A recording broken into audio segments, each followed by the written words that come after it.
Maintenant à notre collègue Elsa Schalck, les Républicains. Merci Monsieur le Président, Monsieur le Ministre. Une question est effectivement primordiale sur ces zones à faible émission, celle de l'acceptabilité sociale. Nous avons toujours insisté ici au sein de cet hémicycle sur l'impérieuse nécessité d'anticiper les aides financières à déployer, de renforcer les mesures d'accompagnement et d'agir de manière progressive et non à marche forcée. Autant de conditions pour éviter que la ZFE, qui est un outil pour combattre la pollution atmosphérique, se transforme in fine en zone à forte exclusion. Actuellement, il demeure un reste à charge trop élevé pour un grand nombre de ménages, notamment les plus modestes, les jeunes actifs et ceux éloignés des transports en commun. De même pour les entreprises, notamment pour les commerçants, pour les artisans, déjà fortement impactés par la conjoncture. Attention aussi à la césure qui pourrait s'accentuer entre le milieu urbain, périurbain et le milieu rural. En voulant laver plus vert que vert, certains territoires se dirigent malheureusement tout droit vers une ZFE restrictive et punitive.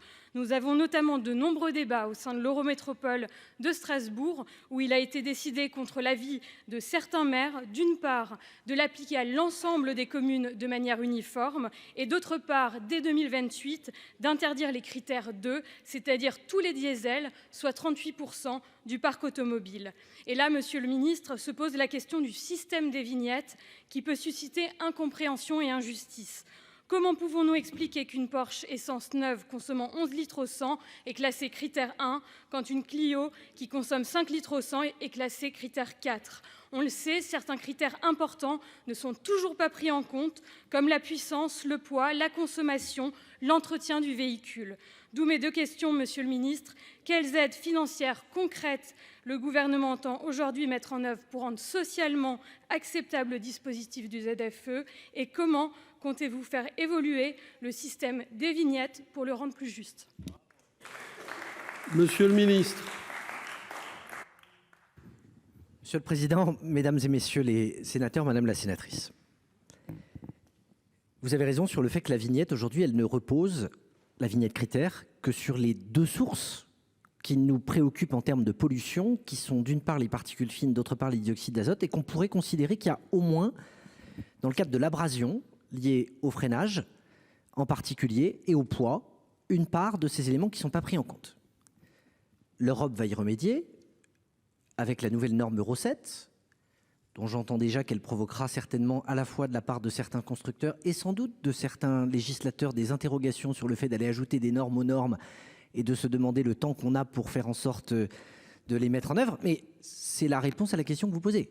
C'est le fait qu'au fur et à mesure qu'on progresse, on s'aperçoit qu'il y a des secteurs ou des domaines dans lesquels la connaissance scientifique progresse et qu'en particulier, plus un véhicule est lourd, plus il est susceptible de générer des particules fines en raison du freinage. Et donc, je le redis, on a aujourd'hui une norme Euro 7 qui est dans les tuyaux européens parce que l'enjeu, c'est d'avoir des normes qui s'appliquent partout en Europe, notamment pour que les constructeurs puissent en tenir compte dans ce qu'ils réalisent. À l'issue de cette norme Euro 7, nous aurons sans doute à réinterroger du coup ce que sont les vignettes. Mais le faire en anticipation n'a pas de sens et il faut se dire les choses.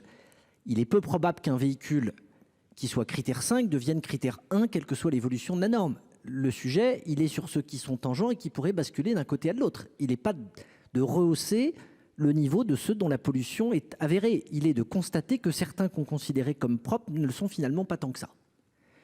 Et là aussi, je plaide pour une forme de progressivité. Vous avez été un certain nombre à expliquer qu'il ne fallait pas que les choses se fassent à marche forcée. Il faut à la fois qu'on ait les yeux rivés sur ce qu'on apprend et dans le même temps qu'on n'accélère pas un calendrier qui, à certains égards, est déjà difficile à tenir et qui se heurte à des critiques. Si on veut faire ces ZFE, il faut assumer le discours tel quel, tenir le calendrier, faire la pédagogie, réaliser l'accompagnement. C'est vraiment pour ça qu'on va s'accompagner, qu'on va s'appuyer sur les élus pour qu'ils nous fassent aussi ces suggestions sur comment, dans le courant de cette année 2023, on met les choses en place. Et la comparaison entre les territoires est instructive. Certains le font 7 jours sur 7, d'autres pas le soir et le week-end. Certains le font sur tout le territoire, d'autres le réservent à des cœurs qui sont plus denses. Je pense qu'on apprendra aussi de tout ça. Merci, Monsieur le Ministre.